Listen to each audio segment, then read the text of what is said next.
Right, good evening and welcome to another exciting episode of Love Not Fear. I'm Jack Cox, author of Love Not Fear, and I'm joined by my gorgeous co-host Annie Day, who's written two scrumptious books. Orgasmic Health and your guide to feeling fabulous fast.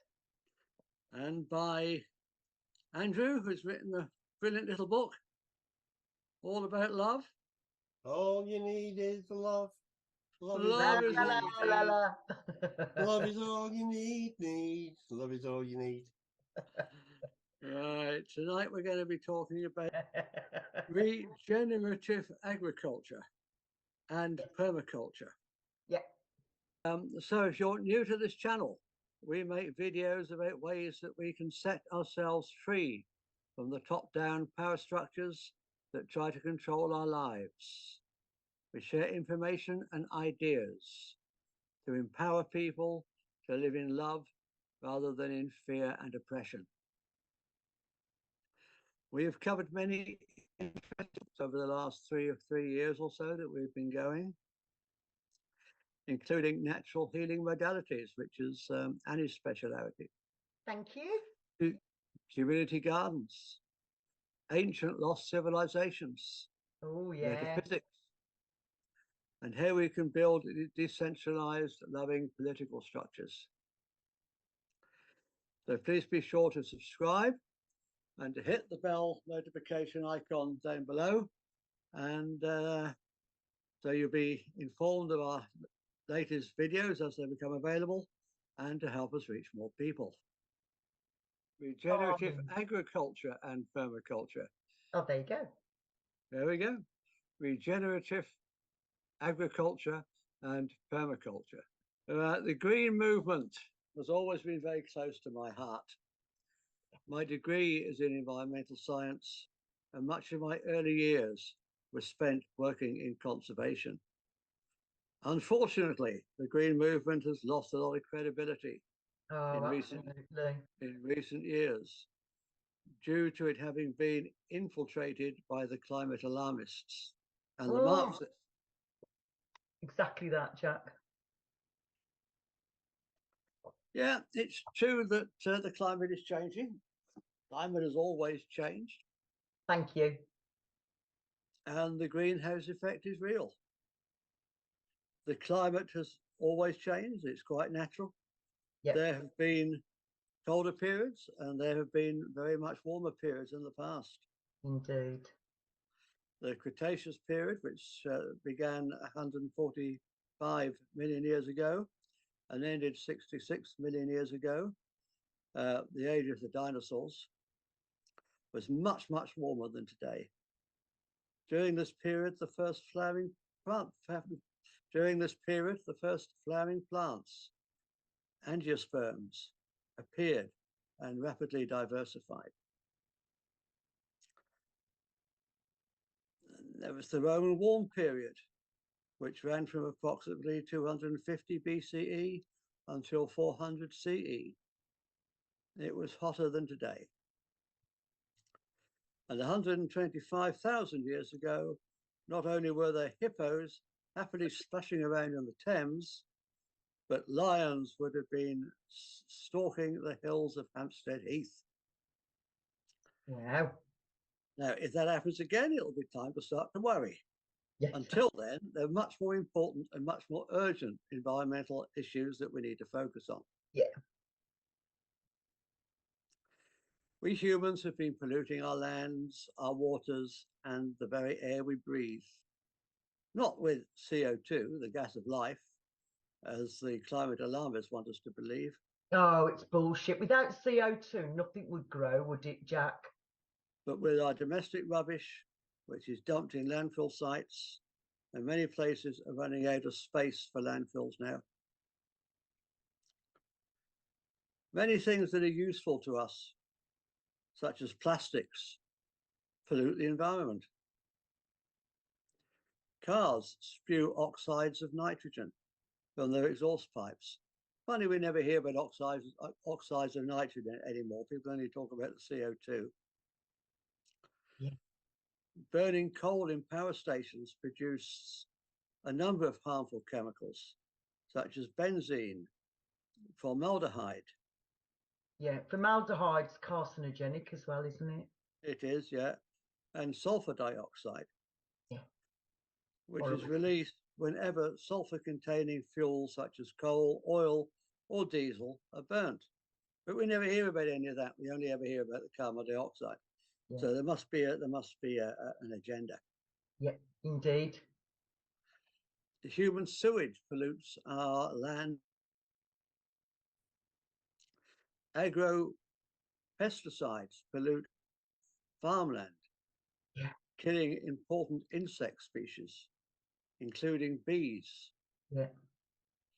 And it seeps into our waterways, killing our aquatic wildlife. Yeah. All living things, from single-celled organisms to blue whales, depend on the Earth's supply of clean air, clean water, and a supply of nutritious food, Yeah. which depend on a clean soil. There are hardly any nutrients left in our food these days because there are hardly any nutrients left in our soil. Yeah. When these resources are polluted, all forms of life are threatened. The web of life on which we all depend is threatened. Yeah, of course. In this video, we'll be looking at ways that we can grow our food so as to conserve and restore our lands. Yeah. It's important to work with ecosystems, which have evolved over millions of years. Yet modern agricultural practices are doing the opposite. Oh, absolutely. Destroying natural systems. But we can reverse that trend, as we keep saying on this channel. A better way is possible. Indeed. Now, I'm going to upset a few of you, I'm afraid. But veganism and vegetarianism is becoming very popular these days. And the fact that the dark cabal is promoting it and flooded all the supermarkets with plant-based food 5 years ago. If our governments and the dark cabal are telling us to do something, we should be running the opposite direction. If McDonald's is saying Yeah, to do it, exactly. Yeah. Then you need to leave it alone, don't you? Which goes against their movement anyway, because if you're supporting McDonald's, that goes against what they're saying anyway, isn't it? Yeah. That's right, Ted, yeah. Of course, I fully understand the reluctance to eat other animals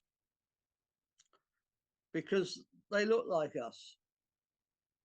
They're cute, they're furry, and we can empathize with their suffering. Yeah. Well, plants don't look like us. No. And we find it more difficult to empathize with their suffering. But that doesn't mean that they're not sentient and they don't suffer. Oh, absolutely, Jack. 100%. Every asparagus leaf, every broccoli leaf, every blade of grass has life force energy and feels pain when they are killed. The best thing we can do is to bless all of our food and to grow organic food for ourselves. Yeah, that's very true. Yeah, of course I get that. I understand. But please don't allow yourselves to be conned into believing that you're saving the planet, because you're not. No, you're not. You're being used. You're being used. Exactly. Animals belong on the land. Yeah. They're part of every natural ecosystem. Yeah. And they need to be part of every sustainable farm. Yeah, absolutely, Jack. Whether or not you choose to eat them is up to you, and I leave that entirely to your own conscience. But the animals need to be there. Yeah, they do. To be part of the ecosystem. 100% agree. For many thousands of years, small-scale mixed family farms kept the soil fertile. Yeah. And healthy. Yeah, and supported a diverse mix of wildlife into the bargain. Yeah. We need to get back to that. Oh, we so do. and away from the huge sterile factory farms Yeah. that have proliferated in recent decades. And the use of glycophosphates that are killing off, and all the nanotechnides that are killing all the bees and all the other insects as well. We need to be stepping right away from that. Absolutely, we're killing our planet. Yeah. It's not CO2 that's killing our planet. It's all this lot. Yeah. It's funny that vegans never show small-scale mixed farms. Yeah. With cows, sheep, and pigs living happily Exactly, outdoors. that are looked after carefully and have become family members. And hens running around in the farmyard. They never show that. No, exactly. They only show the factory farms. They only want us to see fear porn to scare everybody into doing veganism. We've actually meant to be omnivores. If you look at our teeth, look at the jaw of a human being and look at the jaw of a sheep. Vegans are eating the same diet as sheep, aren't they? Because it's all vegetation. Our jaws are not like that at all. Our jaws have a selection of different teeth because we're meant to be omnivorous. We don't have full stomachs either. No, exactly. Well, it might look like it's big enough for four. But no, you're quite right. We're not bovines. We're not. We're beautiful human creatures, a fractal of the divine. And the divine does not look like a blade of grass. I can fucking tell you that for nothing. No, I'm not telling anybody what they should eat. If you want No, to be of vegan, course not. vegetarian, We're that's just entirely saying, up. think about what you're doing. Think about what you're doing. But don't be conned into doing it for the environment, because that ain't right. It's ridiculous. Cow farts are causing this problem. Are you fucking joking? I mean, I really thought that was a joke when it first came out. I did. I didn't think people believed it. That was just. I thought no one's going to fall for that. No. And they've fallen for it, haven't they? Millions of people have fallen for it. All your cows are farting. No, they're not. So, of course, we're going to get rid of all the cows and the wild animals on the land, because they don't fart at all, do they? Sorry? Sorry? What? All creatures do. It's crazy. It's a natural way that our digestive systems perform, isn't it? Whatever animals are living on the farm, whether they're domestic or wild, they're going to fart. Exactly. The whole argument is stupid. It really is, isn't it? And you know, if everybody on the planet became vegan tomorrow, then there would be no need for any of those animals, and it would mean that all of those animals would be killed. So I don't get it at all. I really, really do not get it. If you look at cave painting, when have you ever seen a cave painting? You've seen ox, you've seen cattle, you've seen yaks, you've seen all sorts of creatures that we would have been eating. I've never seen, you know, a broccoli tip on a cave painting. Come on now. Pay attention. What have we always eaten? We've always eaten meat, and we've always said thank you for that meat. Yeah. That's my take on it anyway, lovely Jack. Absolutely. Artificial fertilizers are classified by their NPK content. Yeah. Nitrogen N, phosphorus P, and potassium K. The product's NPK numbers reflect the nutrients percentage by weight. But NPK fertilizers only feed the plants. Yeah. They do nothing for the soil. They do nothing for the soil. In fact, they just deplete them, really, don't they? Soil needs FYM, farmyard manure. Exactly. In order to produce humus. Yeah. Heavy clay soils in particular need FYM. They do. As the humus binds with the clay to form humus clay particle complexes, which make the nutrients more available to the plants.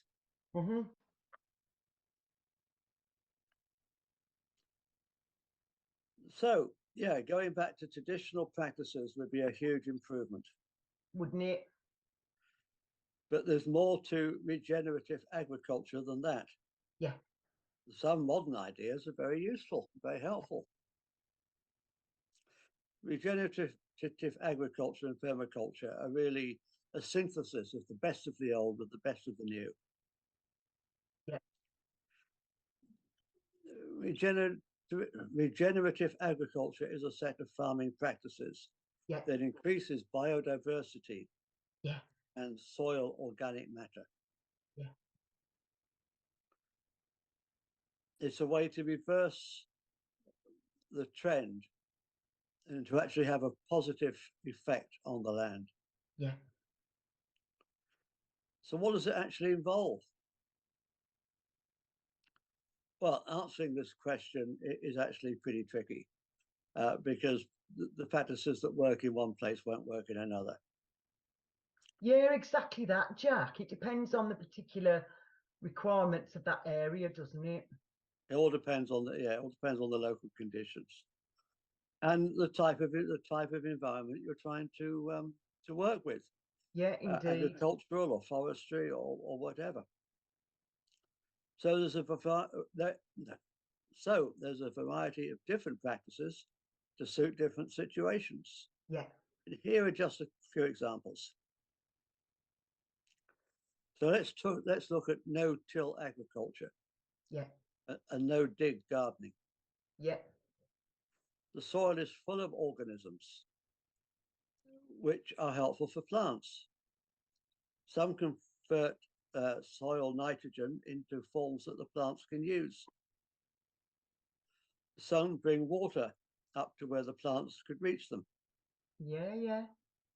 Others loosen and aerate the soil, increasing water absorption and allowing plant roots to penetrate deeper.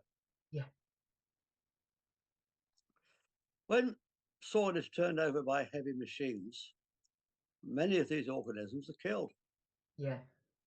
Oxidized. And this also applies to organic farming. Yeah. You put a big machine on the land, you're going to kill an awful lot of soil organisms, little animals, little living beings. And the soil's getting oxidized as well. Just putting matter on top, that soil that's got the nutrients in it is staying, and you're adding rather than taking away. Yeah, that's exactly that, isn't it? Yeah. You're destroying the soil structure as well, and that's so important. You're hardening it with that big machinery. Yeah. Yeah, that's why pan forms on the top. Yeah. Central to no-till farming is to not do that. Yeah. Instead of tilling, we plant cover crops whose roots break up the soil. Yeah. And let the worms aerate the soil. Yeah, and do what they're meant to do naturally. That's right. They're our allies. We're working with nature rather than against it.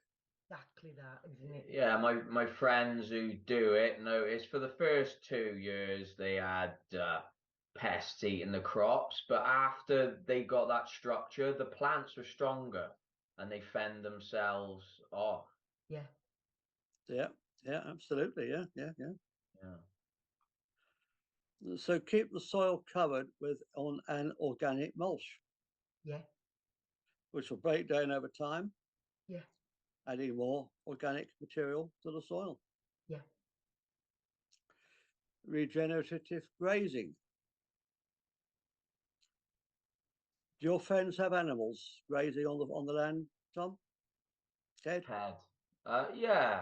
They just using horse muck, they are. But horse muck, yes. Yeah. Horse muck's good. I suppose they're getting other muck as well. They use the horse muck to ferment and make their plugs when they're going from seed before they plant. Yeah, and they're on quite a steep bank, so you wouldn't be able to dig anyway.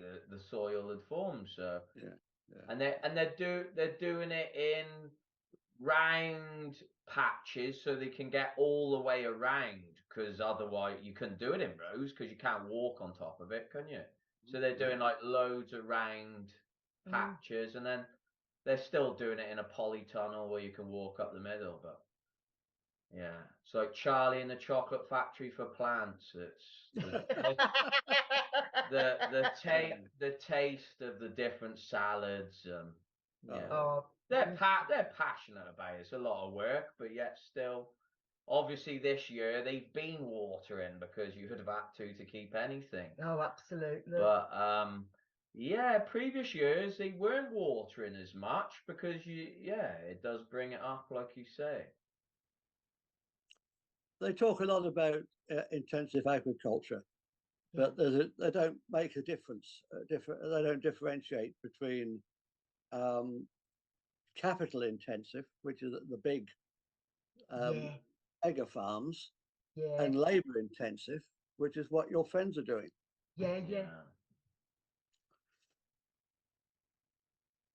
Yeah, I thought Ted would be a beautiful addition to our show tonight. Absolutely. Glad you're here, Ted. Well, thanks for having me. If you're worried about CO2, which I'm not. No, nor me. I know nothing would grow without it. Please note that enormous amounts of carbon can be sequestered into the ground. Yeah. So what helps things grow? Grasslands used for grazing are actually better carbon sinks than woodlands. Yeah. In hot climates, and I've known this from personal experience, grazing animals, especially goats, are called desert makers. Yeah. Because they nibble every living plant before it gets a chance to become established. Absolutely. But this is actually the result of overgrazing. Yeah. Desertification can be reversed in a matter of a few years. Yeah. And new soils can be formed through regenerative grazing. Here's how it works. The growth of grass tends to start slowly, accelerate, and then slow down again. Yeah.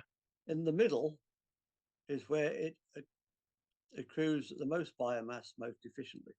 Yeah. If it's eaten before it gets to this point, its growth will never speed up. Yeah. This is what happens with overgrazing.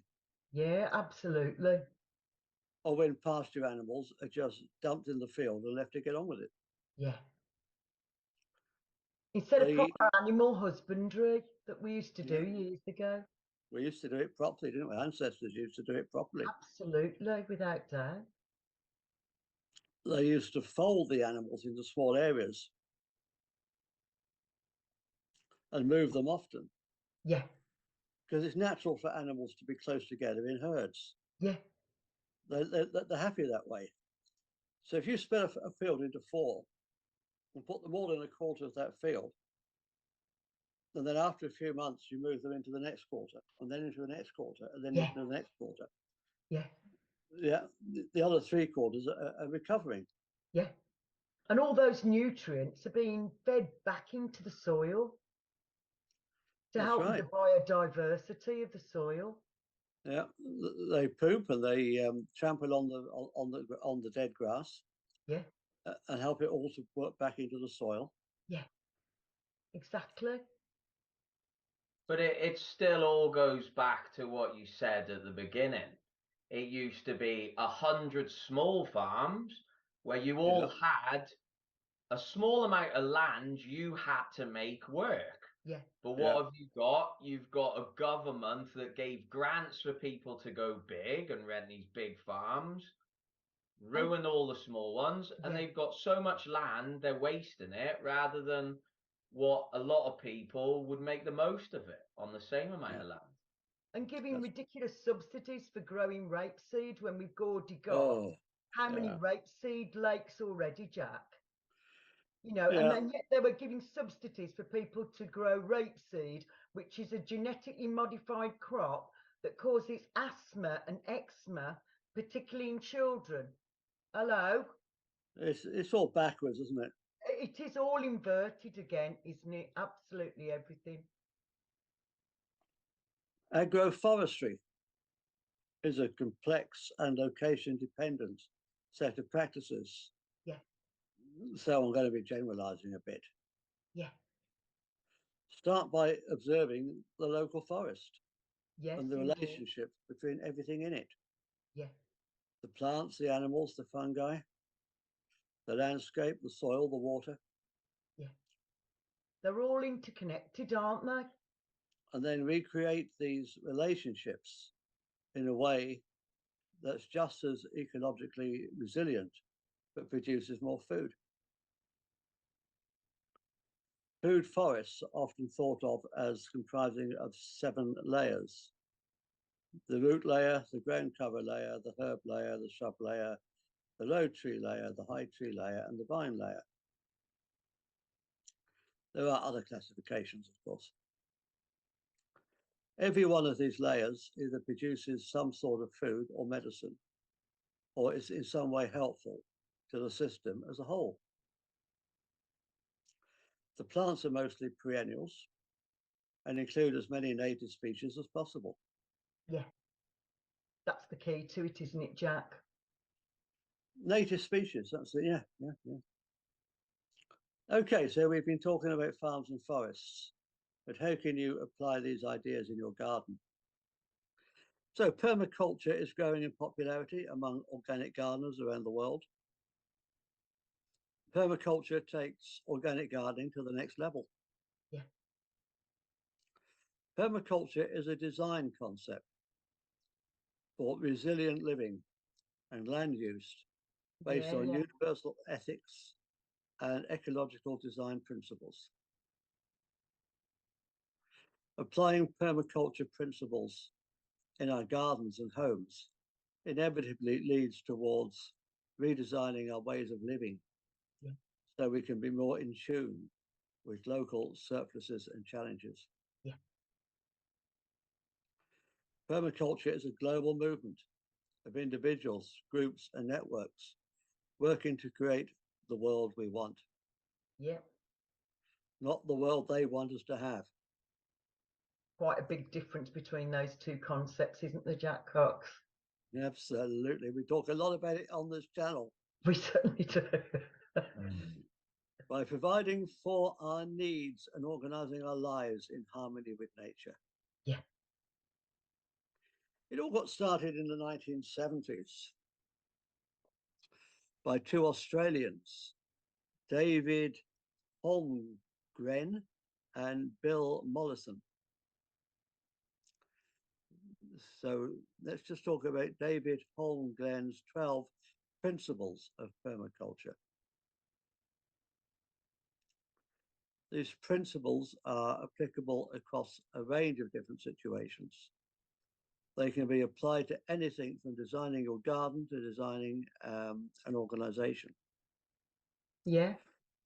I must stress that these are basic principles and guidelines. They're not rules. Yeah.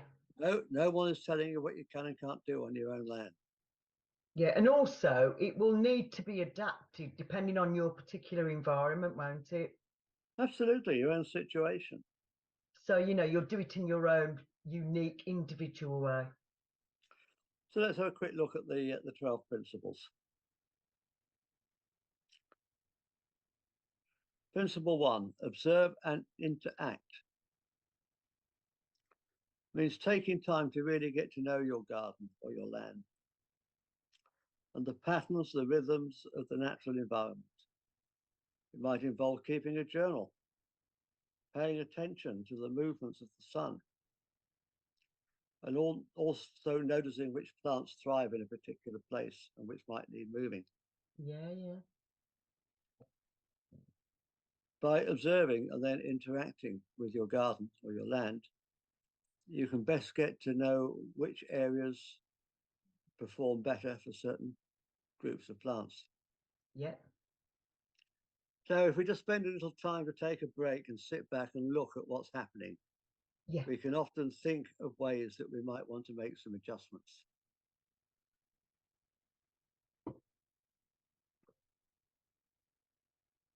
The second permaculture principle is to catch and store energy. This is really about being able to understand how you can capture and store and use the local resources around you, Indeed. rather than becoming dependent on external inputs. A really simple example of this is rainwater capture. Yeah. If you could capture that energy in the form of water stored in a tank, Yeah. you can make your garden or your land independent from the water companies Yeah. and massively increase its resilience. Yeah. And probably have far less chemicals than is in our tap water. Yes, absolutely. Adding organic matter to the soil is another form of capturing and storing energy. Because Indeed. what you're doing is you're using things such as leaves and grass. Yeah. To mulch down. Yeah, to nourish the soil. Yeah. Yeah. That humus is really important, Humus is the most important thing. isn't it? Without humus, soils die. Yeah. And then they're 100% reliant on chemical input, Yeah. which has no nutrients whatsoever to pass on to. Oh, absolutely not. It's not life anymore, is it? It's life, Jim, but not as we know it. I'm just going to light my lithium crystals, baby.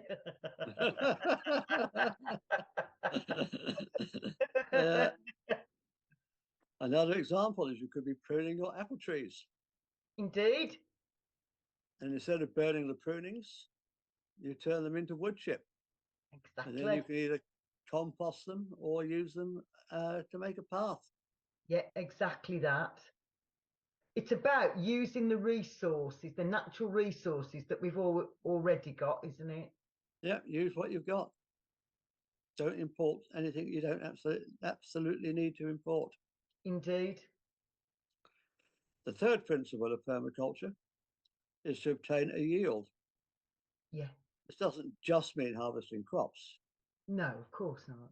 but also considering the other ways that your garden can provide for you, Yeah. your family, and your local community. Yeah. As well as providing food, your garden could be a space for recreation. Yeah. It could offer you a chance to spend some time in nature. Yeah, indeed. Have some time for yourself. Yeah. Just sitting there and relaxing. And earthing and grounding yourself in your own little space. Yeah, we've done earthing and grounding on this channel before. We have, haven't we, in the importance of it, indeed. And you could take some of the flowers up to the house and enjoy them there. Yeah, yeah. Think about who else and what else can obtain a yield from your garden. Yeah. Could you start off a load of seedlings? Yeah. Or take cuttings and give them to other people? Yeah. To help them grow their own food at home. Yeah. It's all about community. It's not just about looking after yourself. Yeah. Or could you dedicate even more space for pollinators? Yeah. So you can enjoy their yields in the form of pollen and nectar. Yeah. The fourth principle of permaculture is to apply self-regulation and accept feedback. Yeah. This is about taking responsibility and knowing what your thoughts and beliefs are and understanding how they're going to affect the garden and also affect your community. Yeah. What are the things that you really believe in? Yeah. And what steps can you take in your own space? Yeah. To help that belief? Maybe there's something you want to change. Well, you can. You can do that starting off in a garden. Yeah, for sure. There's a great quote by Jeff Lawton, one of the founding figures in permaculture. You can solve all the world's problems in a garden. Oh, for sure. No, I really believe that. I agree. Yeah, for sure. Understand that you're going to make mistakes, so be okay with that. Yeah, yeah. Like me If you- trying to grow sweet potatoes in the UK last year from seed, organic seeds. And I What planted went them wrong, out Annie? in June. Well, it's just basically not hot enough in the UK. They actually belong to the yam family, not potato family. So I grew them, planted them out in June, and in November when I came to harvest them, they were this big. Oh dear. But I tried. It was a good experiment, but it didn't quite work out as I imagined it would. So No. I know now not to try and grow sweet potatoes in the UK. And again, perhaps because they belong to the yam family, they're used to much higher temperatures than we have in the UK, aren't they? But it was worth a shot. It might have worked. It was worth a go. It was, wasn't it? There were no mistakes in gardening, only experiments. Yeah, and only learning experiences, because I won't do that again, clearly. So if you make a mistake in the garden, it just means that you have to make an adjustment. Yeah, Gardening, like life, is a constant learning process. it is. And any mistakes can always go in your compost bin. Yours Yeah. isn't a mistake anyway, because that ground's getting built. It hasn't been Yeah. grown on. Yeah. What doesn't grow now, you might grow in 3 years. You're still, yeah. That's You've right, still got to Ted. Yeah. build on that. It'd never been a garden before, had it? No. So Yeah. there you are. No, it's a beautiful garden. The fifth permaculture principle is to use and value renewable resources Yeah. and services. Yeah. This could mean creating your own liquid fertilizers Yeah. from comfrey. Yeah. Although the stench is dreadful, I have to say. Stench is dreadful, yeah, but it's worth it. It is. You have to sort of go, I'll take a deep breath first before I take the lid off it, because otherwise it just, it is the most horrible smell. But it works beautifully for our plants, doesn't it? Yeah. And you can also save seeds rather than having to buy seeds in every year. Yeah, absolutely. Plant some perennial crops that'll come back year after year. Yeah, for sure. Create more space for pollinators Yeah. or for insects that provide natural pest control. Yeah. It's important to value these natural resources, Oh, for sure, Jack, it really is. not spray them with nasties. Oh, And by helping these creatures to thrive, you're helping the whole health of your garden. of course. Consider what small things you can do in the garden to enhance the pollinators and create more diversity. Yeah. Yeah. The sixth principle of permaculture is to produce no waste. Yeah. So this means ways of either reusing or recycling or repurposing any kind of resources that you have in your home, Yeah. in your garden, and making sure that at the end of their life, they can still serve a purpose. Yeah. And again, I know this is a bit unrelated as such, or it's a very tenuous link, but even doing things like not buying new clothes, going to the charity shop, Yeah. and buying something that has already been pre-loved or recycled or whatever, and also sending your own clothes when you have no need for them anymore back to the charity shop. I think that's all part of this, recycling, reusing thing that we all need to be doing, and repairing Absolutely. things, Jack. Oh, repairing things. Why don't people repair things anymore? Yeah, well, Why are things made so they can't be repaired? Yeah. But a lot of stuff that's made is junk and can't be repaired, but Yeah. it's always the people's fault. The people's fault. we'll charge for a plastic bag in the supermarket rather than not the corporation, the company that's just, I don't know, millions of crap that in 2 years will be thrown away. Yeah. Why are they allowed Why to do couldn't that? we have paper bags, strong paper bags? But even to blame the people from that, but a Mr. Kipling's cakes comes like in some, I don't know. Cellophane. Well, more than that. Yeah. Just so it looks more appealing to buy. Yeah, that's it. I remember somebody mentioning recently that they had to buy a reusable bag from the supermarket and use it over and over again to carry home stuff that was all covered in single-use plastic. Yeah. Yes, exactly that. Exactly. Because crazy, isn't it? it's our fault. That's why. what it is all the time, isn't it? Always the people's fault. They even put paper straws in plastic wrappers. Yeah. Why is that about? I know. Just It's lunacy, isn't it? Total lunacy. yeah, for sure, Jack. Absolutely. But come Christmas, Valentine's Day, it doesn't matter then. Yeah. Yeah. Do you know what I mean? When you see waste as an opportunity, you're naturally going to create a resilient closed loop system. Yeah. The seventh permaculture principle is to design from patterns to detail, which means starting with a broad view of the garden and then working down to fill in the details of what you actually need to make it work. Yeah. When creating a planting plan, firstly consider the overall layout. Yeah. And then start to fill it in with which specific plants you want to grow. Yeah, yeah.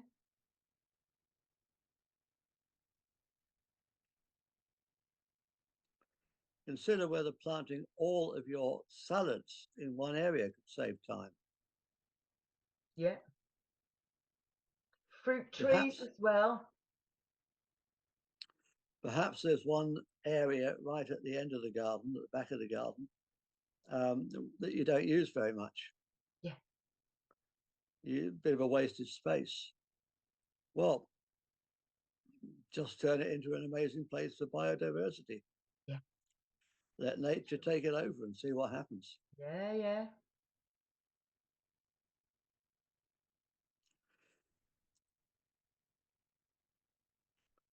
The principle of permaculture is to integrate rather than segregate. Yeah.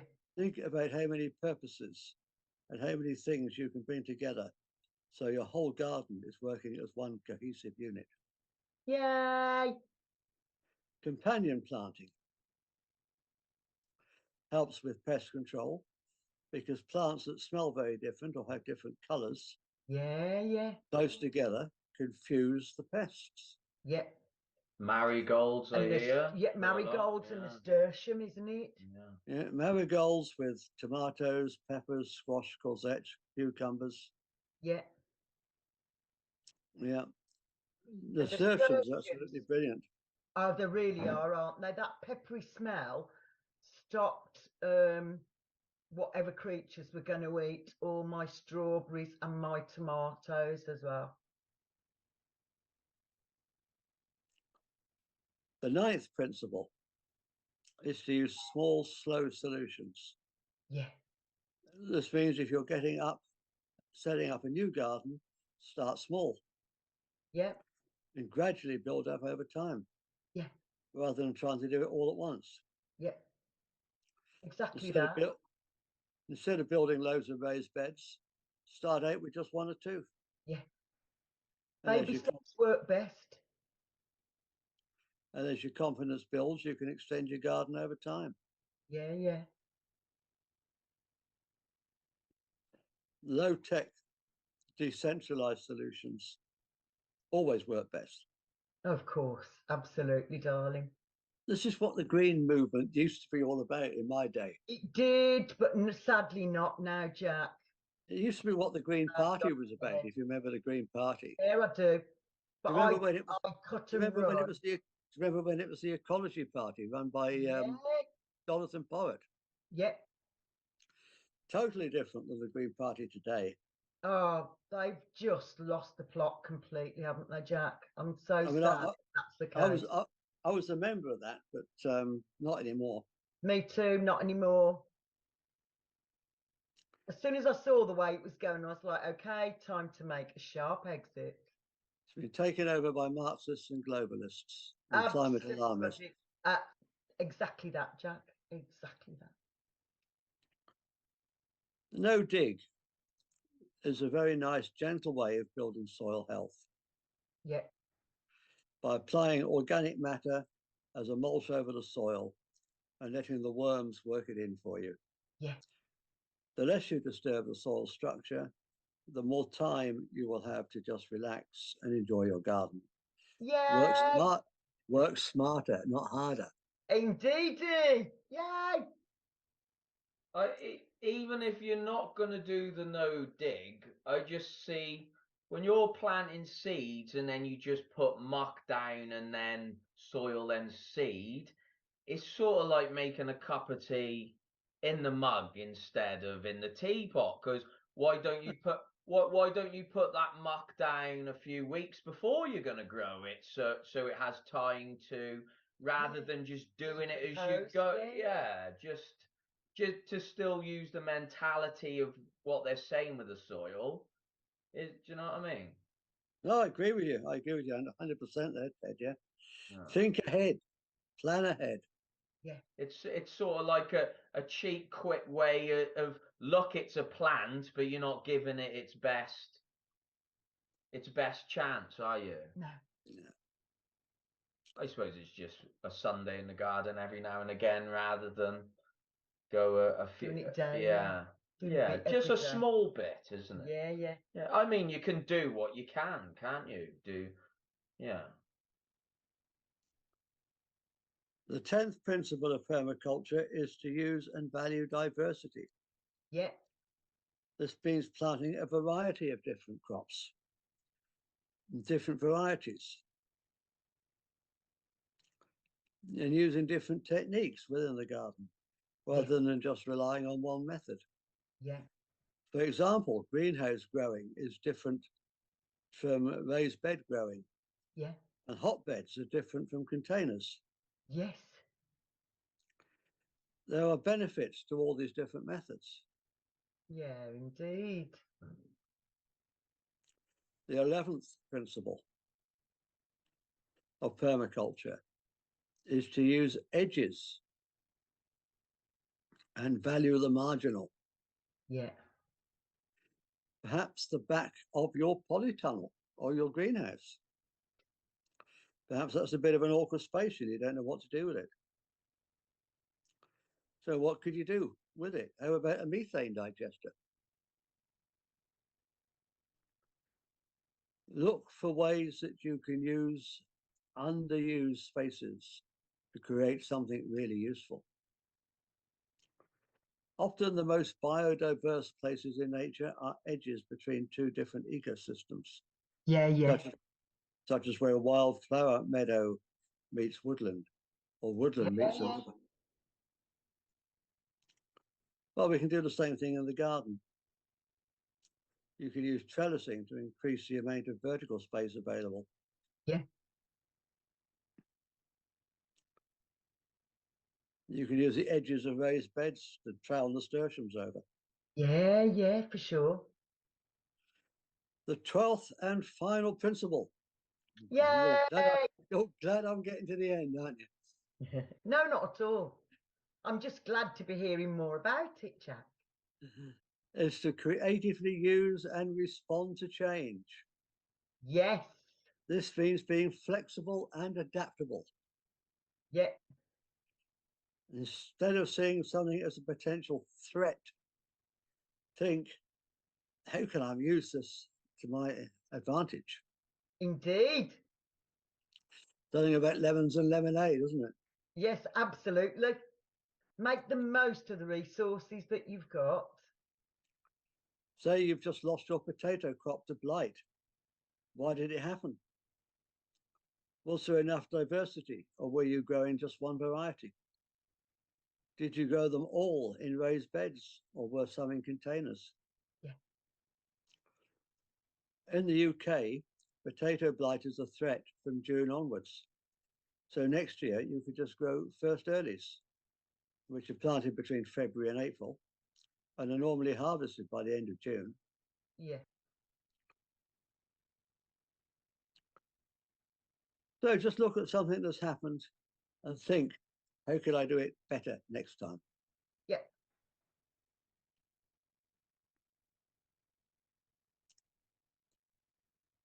Just being nimble and able to adapt to things quickly is going to mean you're naturally going to reduce a lot of potential failures and massive challenges. Without doubt. It's better to nip things in the bud as soon as they appear. Yeah. And Adaptability, key, isn't it?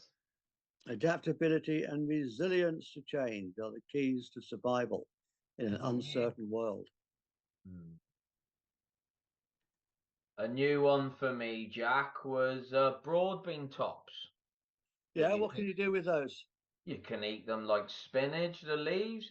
But I say if you prune them early and eat them like a salad before your beans have come, it'll grow a thicker plant anyway.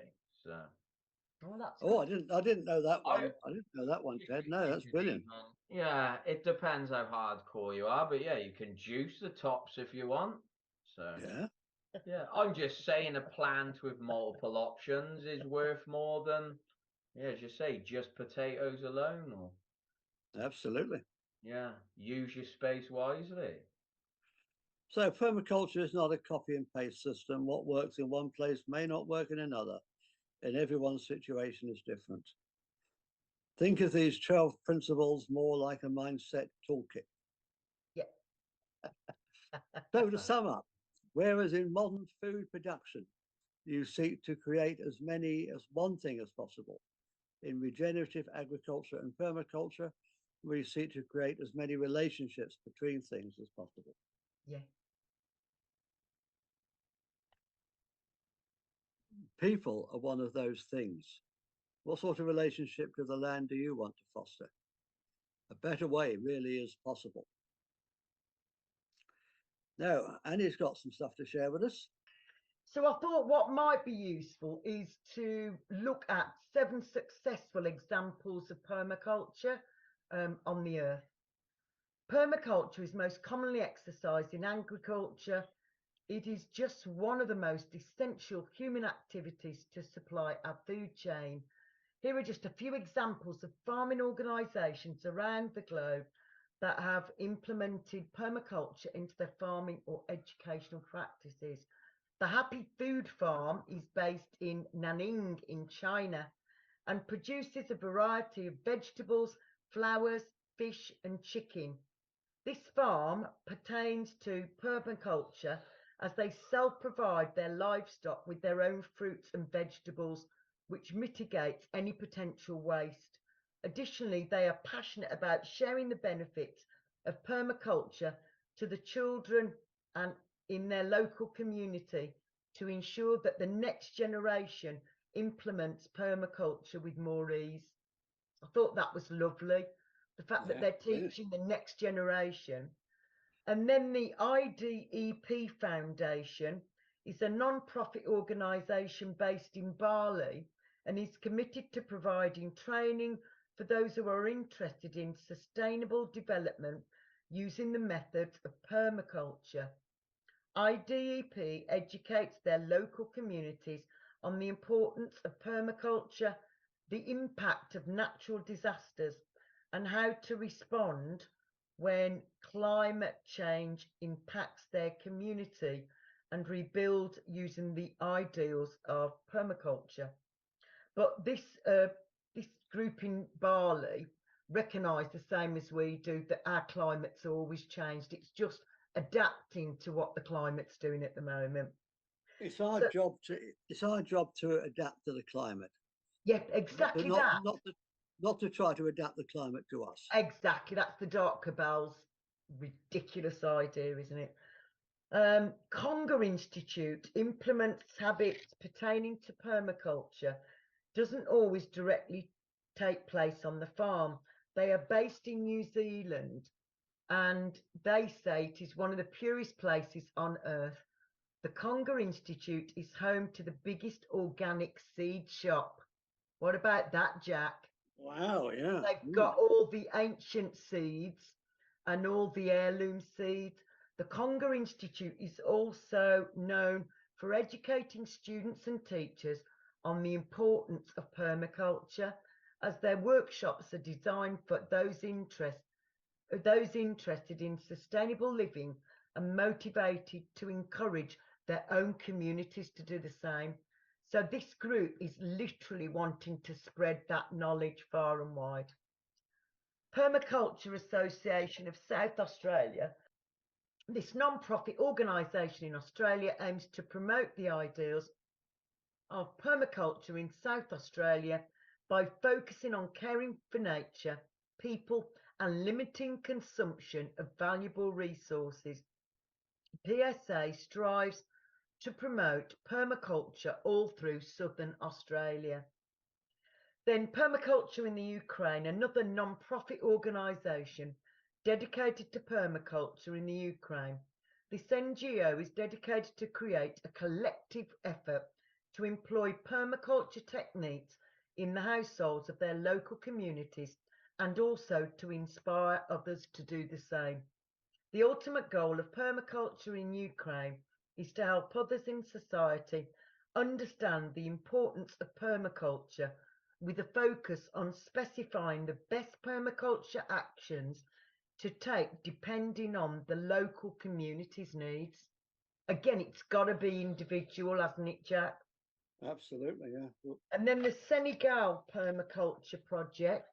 Farmers don't care just about money, but sustainability. Born from a Senegalese landowner asking local governments to develop a plan for better local growth and sustainability in agriculture, this project uses an 11-acre farm of 11 acres as a live demonstration for village or landowners. This encourages people with access to feasible amounts of land and the environment to make better choices, to respect nature and the potential consequences of their environmental actions on society. The Senegal Permaculture Project accomplishes this by providing live demonstrations on how to plant trees, utilise soil fertility, source water responsibly, and protect animals in a system that strives to align with the values of permaculture. So how can we help with this? Although permaculture is most often implemented in agriculture, as we've just been saying, we can do this in our own garden. First, it's important to recognise that there is always room for improvement. So just by making a good job of implementing sustainable habits, just know that there will be improvements that we can make. For example, commit to the use of renewable energy.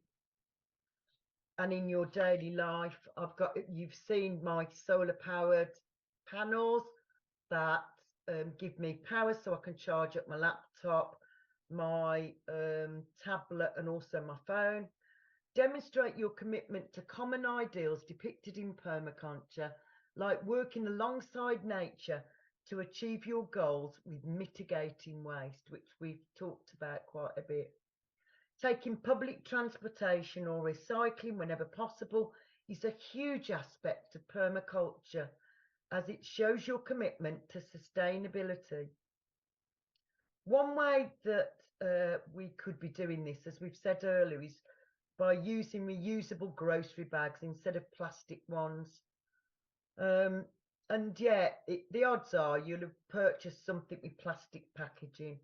I do honestly think that when I was in America, we used to get like really strong paper bags to bring our groceries back in. And, you know, they might not be waterproof, of course, but they would hold a significant weight. And again, they can easily be recycled and they can be used for you know, making paper knots in your fire or whatever it is.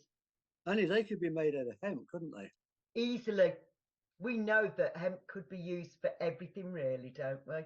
But we all talk about that plastic bag, but nothing's said to a corporation that's covering it in plastic. And when you used to buy a plastic bag, it'd go in a bin anyway. So what you're putting in that paper bag are roll of plastic bin bags to put in your bin because you no longer take a plastic bag anymore. So It's I don't know. crazy, isn't it? I think we need to, hold rethink them it accountable by let them hold us accountable to push this agenda they want to, isn't it?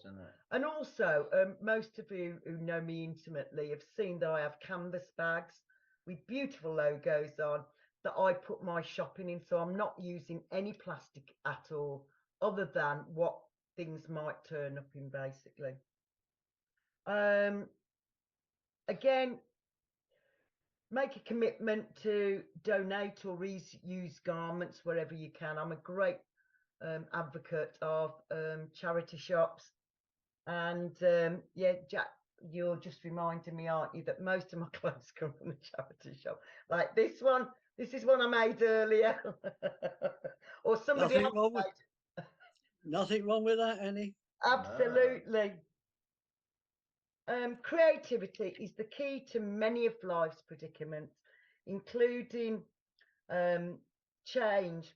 Change can bring good things, but we have to be open and make the time and the effort that it takes to improve. Thanks to permaculture, we can change our mindset and the state of the earth at the same time.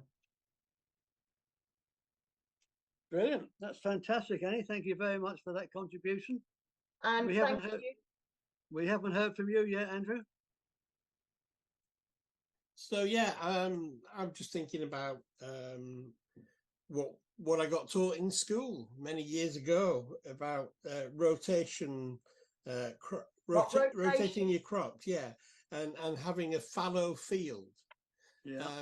So it did go in. So whoever taught me that, thank you very much, because that was the basic knowledge that I arrived with this evening before I was let loose on all the fine detail that this show always brings us. And then the other thing that came to mind was the seed drill of Jethro Tull in 1701, not 1969 and living in the past. And whether that was a good thing or a bad thing to have a seed drill. So that was it. That was my starting point. But thank you very much for all this great detail and just sensible suggestions, really, of how we could improve what we've got. Be more aware of nature and respond to it rather than try to be the seeding the not the crops, but seeding the clouds. They're going to do all that, aren't they? Oh my goodness! We don't need all that. Yeah, we don't need all that. So thank you both again. No, thank you for being part of the show, Andrew. My pleasure. And sorry I wasn't here the last couple of weeks. And Ted, well done, Ted, for all the stuff that's like right in there, because you know exactly what you're talking about. You've seen it. Like he said, everything can be changed in the garden. It's not about driving your fucking electric car or whatever. If everyone was out getting their hands dirty and you actually put food on the table, at least for one night of that year. Yeah. I mean, I'm a city dweller, Yeah. I feel like there was this time when I was growing up where we were taught about nature. Sadly, I don't remember as much as I'd like to have remembered, but it was taught to us. Even though I grew up in a city, they were still talking about it. The old agricultural heritage and how we used to live. And I have this golden image of the past sort of 200 years before my time, where everything was, and May Day, as we've talked about here, and Beltane and so on, that was like a really, and Harvest Festival, because I used to go to church So it was very much part and parcel of our everyday life as children growing up. Yes, but I don't think that's the case anymore. I think we've been urbanized and we just don't talk, or we're not aware that even if you've got a little window box, you could actually do something with that to feed yourself. And I know this is not quite anything to do, but yeah, it's everything to do with every topic. The newer generation doesn't give a toss what someone of knowledge has got to say to them anyway. We really need to reconnect and No, you're share that we've lost a lot of information from grandparents, great grandparents. With cooking, with everything. They're going on about bone broth now, super health food. I mean, that was just every weekend thing. See, they didn't have food. It's like, we'll eat this chicken, but we'll also eat a soup with the bones because that'll feed you on Tuesday as well. Exactly that, wasn't it? Marvellous, Jack. Well led, and very fine detail from Jack tonight. It went into an awful lot, and to itemize it in 12 separate sections, that makes it easier to remember rather than just giving all this information out. It's just too much to take in. But if you've got those little headings there, it just helps focus in. Even if you forget all the detail of what's been said, you remember the 12 things. Yeah, absolutely. There is a lot to learn, and I've only touched the surface tonight. And Annie and we've only just touched the surface tonight. So I will be putting down in the show notes, I will be putting some links to some further reading. Yeah, as always. So thank you, Annie, and thank you, Ted. Thank you, Jack. Thanks, Andrew. Thanks, Jack. And thanks, Andrew. And if anyone's got any ideas of what they might want us to talk about next week, give us a shout. All right, pleasure.